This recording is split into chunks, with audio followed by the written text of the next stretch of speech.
አሁን ስለ ሚስቶቻችሁ የምትጸልዩ ባሎች ትኖሩ ይሆን? ይስሐቅ ስለ ሚስቱ ስለ ርብቃ ይጸልይ ነበር ይላል መጽሐፍ። ስለ ባሎቻችሁስ የምትጸልዩ ሚስቶች ትኖሩ ይሆን? አንዳችንን በጸሎት እናስብ ይሆን? ክርስትና ማለት ለራስ ብቻ የሚኖሩት ኑሮ አይደል።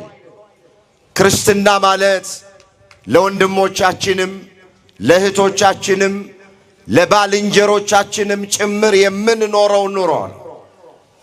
ይስሐቅ ስለ ሚስቱ ስለ ርብቃ ነው የሚለው መጽሐፍ ቅዱስ። ይጸልይ ነበረ። ምን እያለ ነው የሚጸልየው? የተዘጋ ማህፀኗን ክፈት እያለ ነዋ። የደረቀ ማህፀኗን አለምልም ነዋ የሚለው።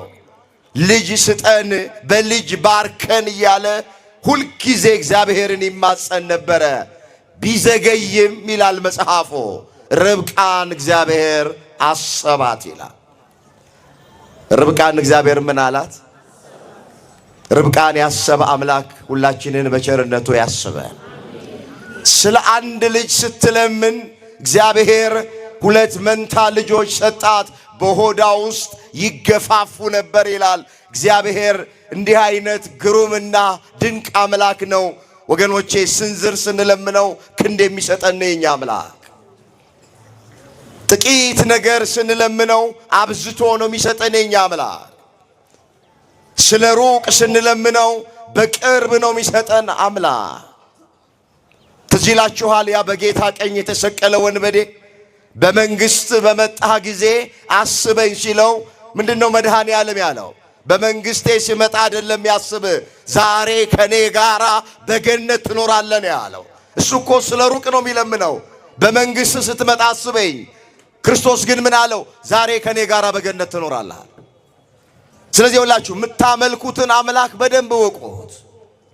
እግዚአብሔር ይኸውላችሁ ትንሽ ስንለምነው ብዙ ነው የሚሰጠን።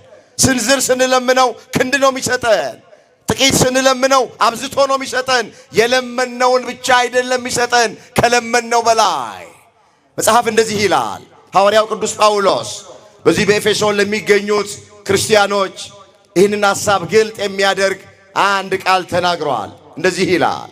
እዚህ ኤፌሶን ምዕራፍ 3 ቁጥር 20 ላይ የተመዘገበ እግዚአብሔር ቃል እንግዲህ አለ በእኛ እንደሚሰራው ኃይል መጠን ከምንለምነው ወይም ከምናስበው ሁሉ ይልቅ እጅግ አብልጦ ሊያደርግ ለሚቻለው ለእርሱ በቤተ ክርስቲያን በክርስቶስ ኢየሱስ እስከ ትውልዶች ሁሉ ከዘላለም እስከ ዘላለም ክብር ይሁን አሜን ይላል።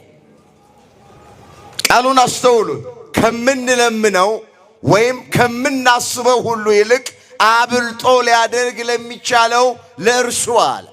እግዚአብሔር የለመነውን ብቻ አይደለም የሚሰጠን፣ ከለመነው በላይ ይሰጠናል። ያሰብነውን ብቻ አይደለም የሚሰጠን፣ ካሰብነው በላይ ይሰጠናል። እንመለስ ወደ ቀደመ ነገራችን። ስለ አንድ ልጅ ይስሐቅና ርብቃ ሲለምኑ በአንድ ጊዜ 2 ልጆችን እግዚአብሔር ሰጣቸው ይላል። እግረ መንገዳችንን ምናልባት በትዳር ውስጥ እየኖርን በልጅ ያልተባ